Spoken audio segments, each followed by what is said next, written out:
Amen. Niabot na ta sa pinaka-importanting bahin sa ato ang panimbahon karon mga kaigsuonan. And I would like to ask everybody to please stay na diri sa ato ang malaylampuanan. Mga kids, wala na yung magawas-gawas. So bawal na magawas-gawas. Everybody who are outside, please stay na diri sa sulod so that we could start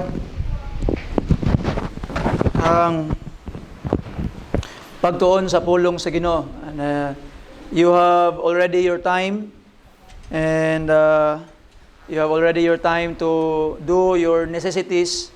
It's now time for the preaching of God's Word.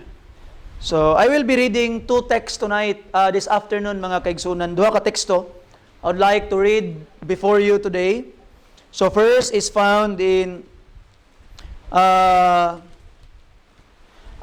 dili na kay nako ni kinahanglan pang murag expound pag-ayo, because one part is something that I have already taught to you before.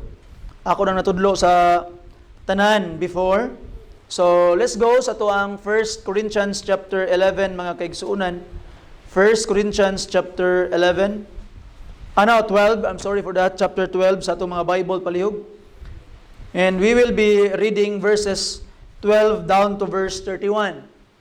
And while you are there, ato pong basahon dayon after, mga kaigsuunan, ang chapter 17 sa book of Exodus. So, are you there? Amen? Do you copy? Amen? Palihog, manindog tanan? So, milk lang daw, di daw copy. So, do you copy? Milk. So, follow me with your eyes. Sunda ko ninyo sa inyong mga mata, mga kaigsuunan, that I will be reading the scriptures for you. The Bible says in 1 Corinthians chapter 12, verse 12, the Bible says, "For as the body is one, and hath many members, and all the members of that one body, being many, are one body, so also is Christ.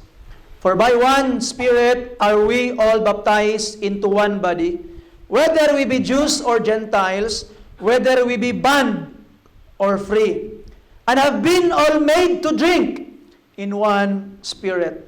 For the body is not one member, but many. If the foot shall say, Because I am not the hand, I am not of the body, is it therefore not of the body? And if the ear shall say, Because I am not the eye, I am not of the body, is it therefore not of the body? If the whole body were an eye, where were the hearing? If the whole were hearing, where were the smelling? But now hath God set the members, every one of them, in the body, as it had pleased Him. And if they were all one member, where were the body? But now are they many members, yet but one body. And the eye cannot say unto the hand, I have no need of thee, nor again the head to the feet, I have no need of you. Nay, much more those members of the body which seem to be more feeble are necessary. And those members of the body which we think to be less honorable, upon these we bestow more abundant honor, and our uncomely parts have more abundant comeliness. For our comely parts have no need, but God hath tempered the body together, having given more abundant honor to that part which lacked, that there should be no schism in the body, but that the members should have the same care one for another. And whether one member suffer, all the members suffer with it, or one member be honored, all the members rejoice with it. Now ye are the body of Christ, and members in particular.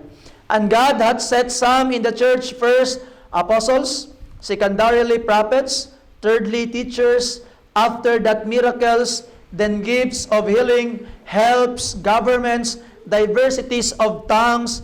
Are all apostles? Are all prophets? Are all teachers? Are all workers of miracles? have all the gift of healing, do all speak with tongues, do all interpret, but covet earnestly the best gift, and yet shew I unto you a more excellent way. Verse 8 sa chapter, open your Bibles mga kaigsunan. Verse 8, chapter 17 sa book of Exodus. Then came Amalek and fought with Israel in Rephidim. And Moses said unto Joshua, choose us out men, and go out fight with Amalek. Tomorrow I will stand on the top of the hill with a rod of God in mine hand. So Joshua did as Moses had said to him, and fought with Amalek. And Moses, Aaron, and Hur went up to the top of the hill.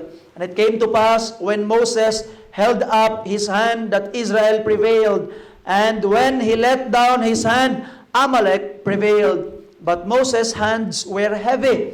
And they took a stone and put it under him.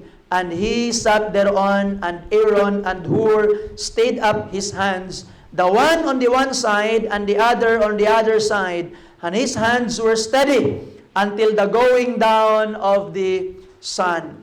And Joshua discomfited Amalek and his people with the edge of the sword. And the Lord said unto Moses, write this for a memorial in the book, and rehearse it in the ears of Joshua, for I will utterly put out the remembrance of Amalek from under heaven. And Moses built an altar, and called the name of it Jehovah Nissi. For he said, because the Lord hath sworn that the Lord will have war with Amalek from generation to generation. Let's pray. Father God, salamat Ginoo sa imuhang paghatag og oportunidad to worship you again in spirit and in truth. Thank you, Lord, for giving us this afternoon, Ginoo, nga makaangkon sa amo ang pagtuon sa imong pulong. And of course, Ginong Dios, amo pod kang mahimaya, amo pag kang masimba, Ginoo. I pray nga ikaw ang makahatag kanamo, Lord, og panalangin, makahatag kanamo, Ginong Dios, og kusog nga among mabuhat ang mga butang makapahimaya nimo, Lord, malikayan ang mga dili maing butang. O Ginoo, itugot nga mga pagtulunan sa among teksto karon, magpabilin sa among kasing-kasing ug maaplikar kini sa among mga kinabuhi. Thank you, Lord, for the way you will answer sa among mga paghangyo in Jesus' name. Amen and amen. Palihog manglingkod kitang tanan. So mga kaigsuonan,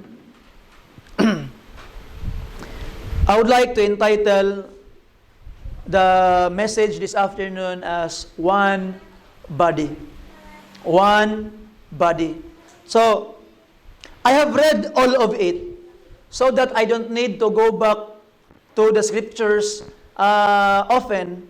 Kaya ato nang nabasa ang mga butang that we need to study this afternoon, mga kaigsuonan.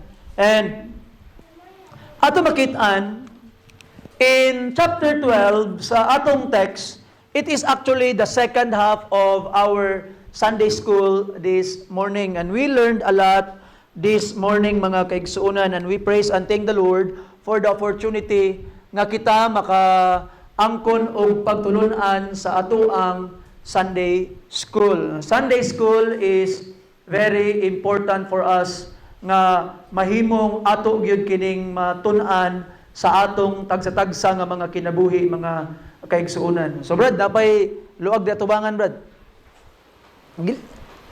Sige, pwede ra. So, okay. So,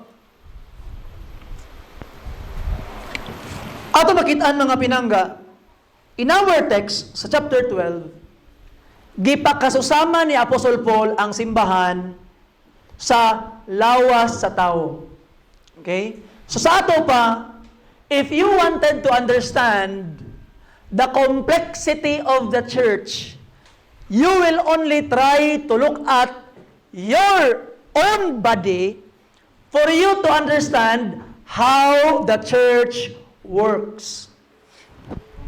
And kaganinang buntag, in the Sunday school, in the children's department, and in the adults department, atong makitaan mga kaigsuonan, we have learned that the gift that God wants to provide for the church iyang ihatag sa matag membro sa simbahan. It will not be given to one person alone. Mauna ang simbahan, mga kaigsunan, is not a one-man show.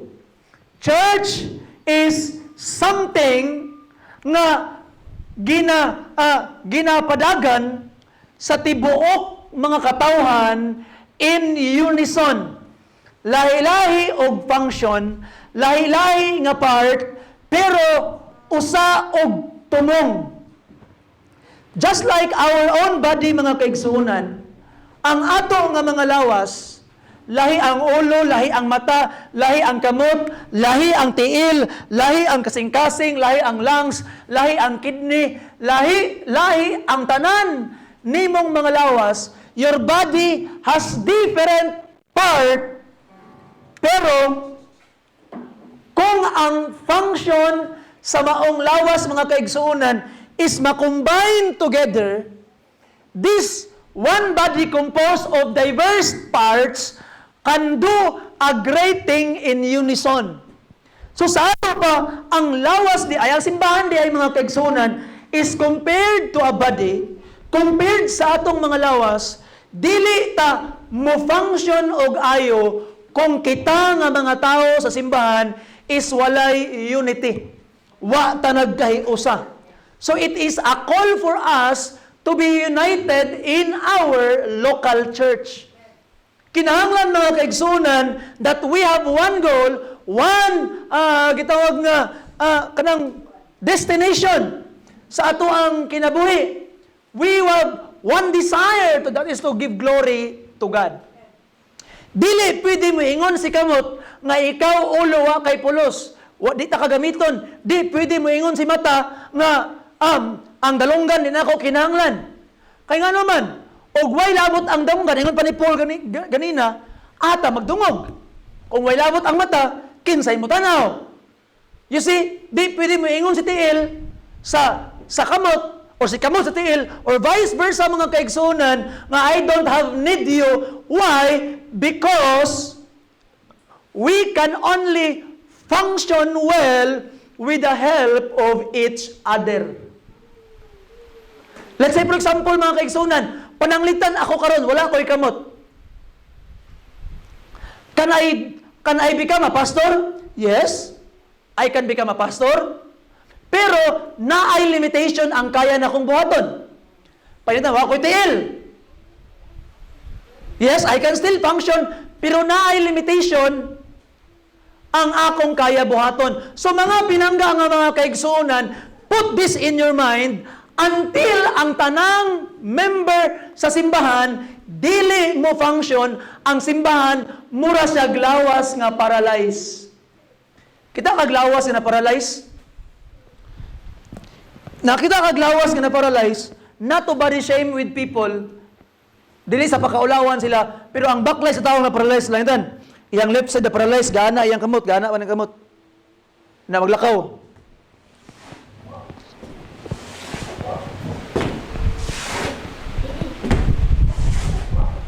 You see? Kaya ka? Di ba? Francis, alay kita, Francis. Alay, Francis. Tindog diri. Si Francis, tao nga nag-function well. Unya ako, paralyzed. Maglumba ta, kinsay una, maka-appear kang Ma'am Violeta. 1, 2, 3, go!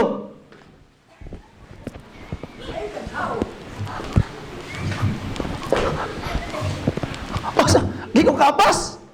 Nga naman, kay paralyzed ko. Now listen carefully, mga kaigsunan, di katawa ta. Pero kabalo ka, og di ka mo function sa simbahan, ang atong simbahan, murag katong tao nga na-paralyze. Nga naman, you are part of the church. Put this in your mind. Sometimes, there are people nga moingon siya, part of the church, di lang ko mo adto. Kay, maramang gyapon, magyabog ko'y pulos dito. Di magyabog ko mapuslan dito. Nasayop ka, igsoon. Nga naman, you are needed in the church. Remember to ninyo yung usa ka patalastas? Usa ka kuan ba? Usa ka advertisement ba?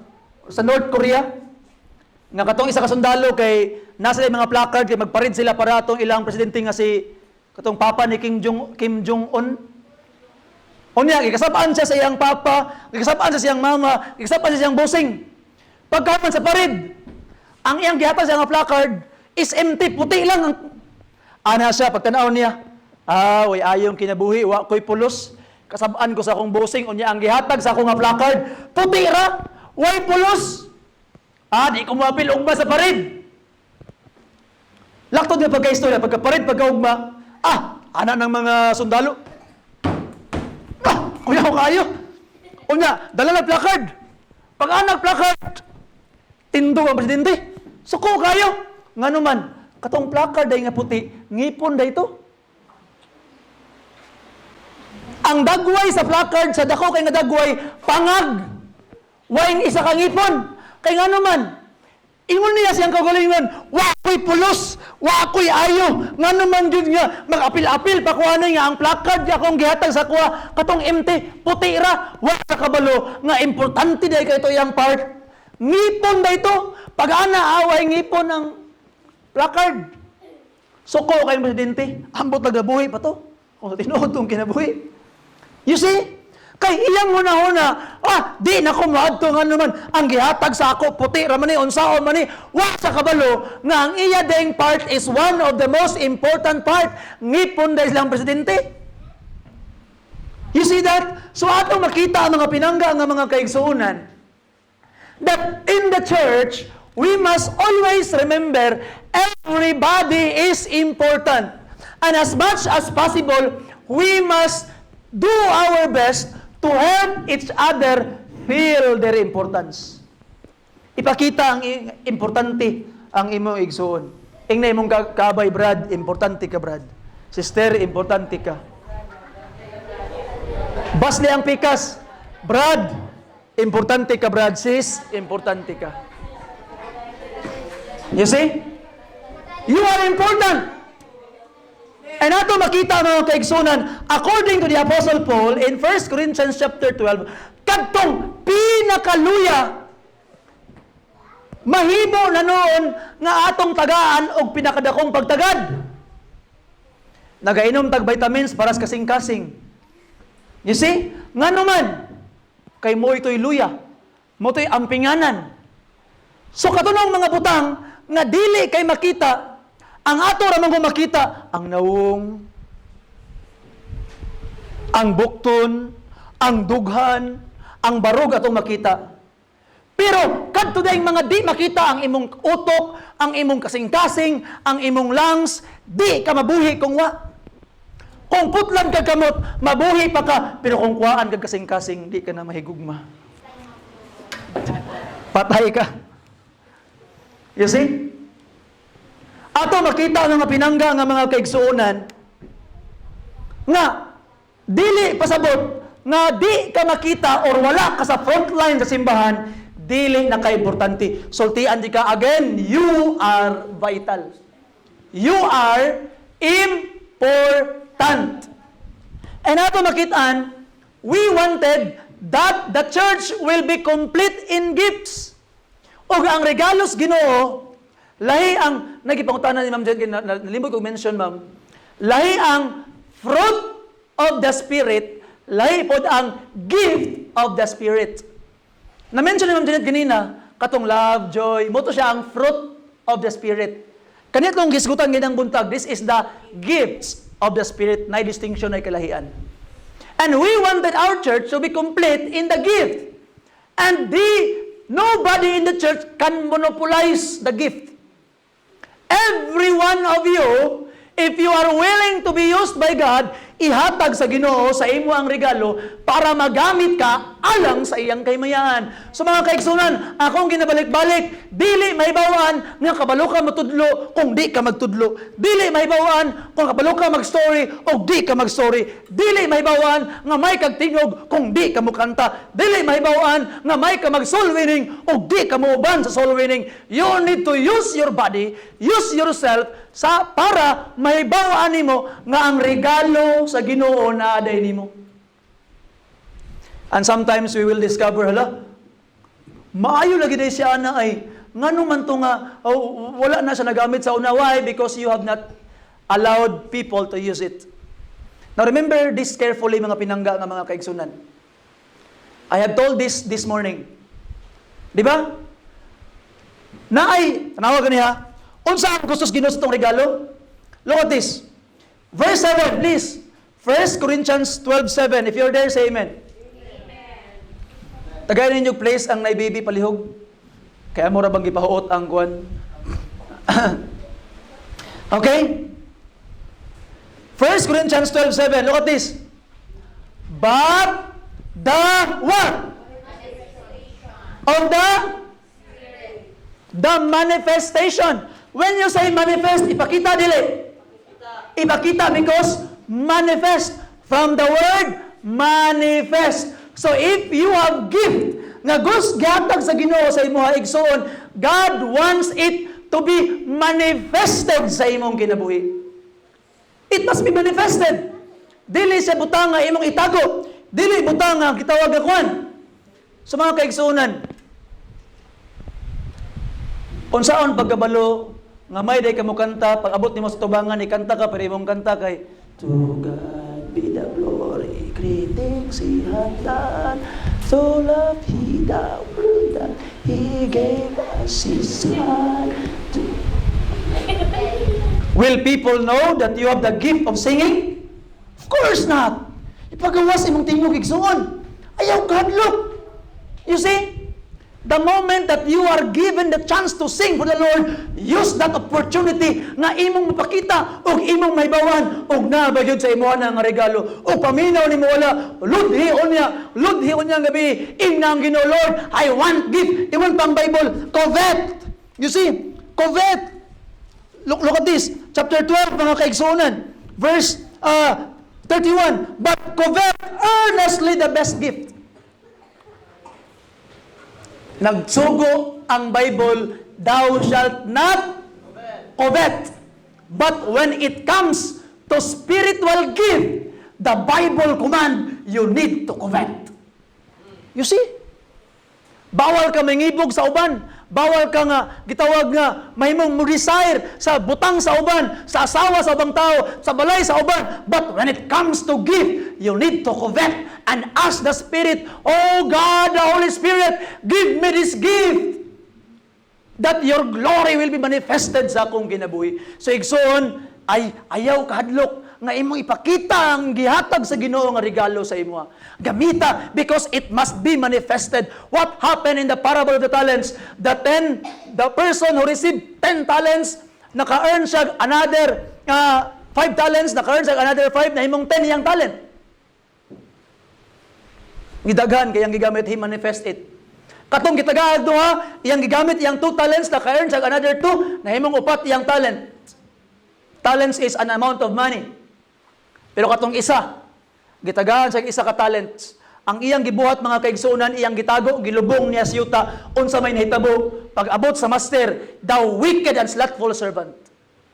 Yung sa master, nga, kanang imong talent nga naa, ako nang bawiyon, kay akong ihatag sa uban. Igsoon, if God gave you gift, in order for that gift to be manifested alang sa bulaton sa Ginoo, but you will not use it, sultian di ka, basing di ni mahuman ang tuig, bawiyon as Ginoo. Bawion as Ginoo.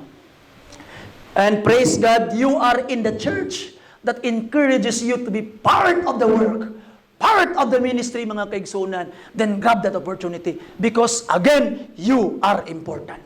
Amen. And we don't want our church to be a paralyzed person nga nagsaguyod, nga naman kay naay dili mo function. Higala higson, you function. Amen? Amen. And now, Pastor, unsay connection na atong gibasa sa Exodus chapter 17. In the book of Exodus chapter 17, mga pinangga, we found the Amalekites. Sa dihang gipangkapoy ang mga children of Israel, na mga luya, na mga masakiton, gisulong sila from behind, daghag nga matay. And Moses commanded Joshua, gather people para mahimong makigira sa children of Israel, and I will go up in the mountain to pray for you. And Hur and Aaron supported Moses. Kaya nga naman, si Moses giyat ang iyang kamot, nag-ampo sa Ginoo. Every time mapaubos ni Moses iyang kamot, mapildi ang Israel. But every time mubalik ang kamot ni Moses, mudaog ang Israel. Meaning, the war is not in the place of battle. The war is in the place of prayer. And ato makitaan mga pinangga nga mga kaigsunan, if you wanted to war, to win the wars of your life, the battles of your life, the warfare, you need to go to the place of prayer. Daugadaan ang gira sa lugar sa pagampo.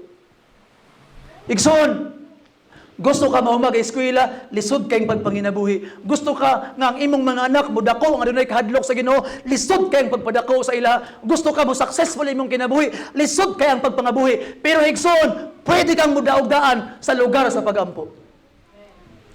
Win the battle first in the place of prayer. And the battlefield is sure nga daog na kang daan. Kung nidaog na ka sa lugar sa pagampo, daog na kang daan, igsoon. And ato makitaan, there were people supported Moses because Moses alone can't do it. Di makaya ni Moses nga siya lang isa. The people must go to war while he pray. And while he pray, some people must support him. Meaning, mga kaigsunan, the children of Israel at the time functions like a church. They function as one. They function, mga kaigsunan, as people nga nagtinabangay, nagsuportay. While Joshua is being captain of the Lord's host, nagigira, Moses was praying, and the other two were supporting Moses. So mga pinangga nga mga kaigsunan, let's be like that. See? Now, listen carefully. Tanawan ninyo inyong pastor karon. This man is weak. This man cannot do it alone. You see? Di nako kaya ugwa mo. Dili ko makalahutay sa pagpangabudlay sa baluhaton without you, the church. If mahimong magmadaogon ang atong simbahan, and by the grace of God, ang atong dream that this church will become a praying church, a soul-winning church, a missionary-sending church, if we will be achieving that by God's grace, it is because God used all of us, not because the pastor of BBC Singaw is dynamic, not because the pastor is so knowing so on. It's not because of the pastor, but because it's the people who work together obeying the commands of God. So mga pinangga, I need Joshua nga andam mo adtos gawas kay makigira. Function for the children of Israel. I need Hur and Aaron who will hold the hands of Moses para magpabilin ang kamot ni Moses nga nakaisa nagsalig sa Ginoo. Sultian di ka igsoon, the leadership cannot do it alone. Pag ang leadership gani, murag moingon na nga kaya niya nga siya lang, it will start to fall down. Kaya nga naman, God will prove to him, di ni mo kaya. You see? And we need God, and God's way is through all the people. So mga pinangga nga mga kaigsunan, we must function well. You see? And by the grace of God, ato ning tanawon ang mga punto mga, and I will close. Number 1 point, I will repeat, you are important part of the body. Remember that. Kung di ka mag-function, ikaw ang usa ka organ sa body nga di ka function, na paralyze ang simbahan. Function na tanan. You see, let's do our job. Let's do our part. Because again, you are important. You are vital. Butang na sa imuhang gitawag nga huna-huna mga kaigsuunan. Number 2, if we are to function, we must function in unison for one purpose, usa ka tumong. Dili pwede nga, kani akong tiil, pananglitan karon mo function ko. Ang akong tiil, muad ko sa to. Ang akong isa, sa wala. Lain kayo, di ba? Okay ba na? Ang akong to, muad to. Ang isa, wala. Ang ulo sa likod. Okay. Tayo. Bungkak. Di pwede. Mahimo na akong function. Nga naman, if the head is the head, and the head of the church is Christ, the head's direction, gusto ko muani aning dapit, and because the head wanted to go there, the whole body will function to support the head. Because the head is saying, go there, the whole body will go there. And we can achieve things if we are united following direction of our head, and our head is Christ. So, igsoon, number 1, you need to function because you are important. Number 2, if you are to function, remember, we are to function in unison.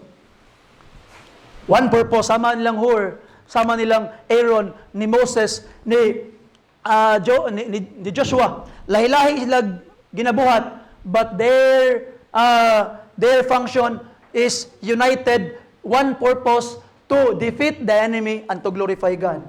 Mauna nga nagbadaogon sila. We can only be victorious ug ato ng buhaton igsoon. You see? And number last, be sure that you are part of the body. Be sure you are part of the body. Sigurado ka karon nga apil ka or part ka sa lawas sa Ginoo. You are part of the body of the Lord Jesus Christ. How, Pastor? Be saved today. Be sure nga naa kay kaluwasan. Dawata si Jesus Christ kay imong mahimong Ginoo ug manluluwas.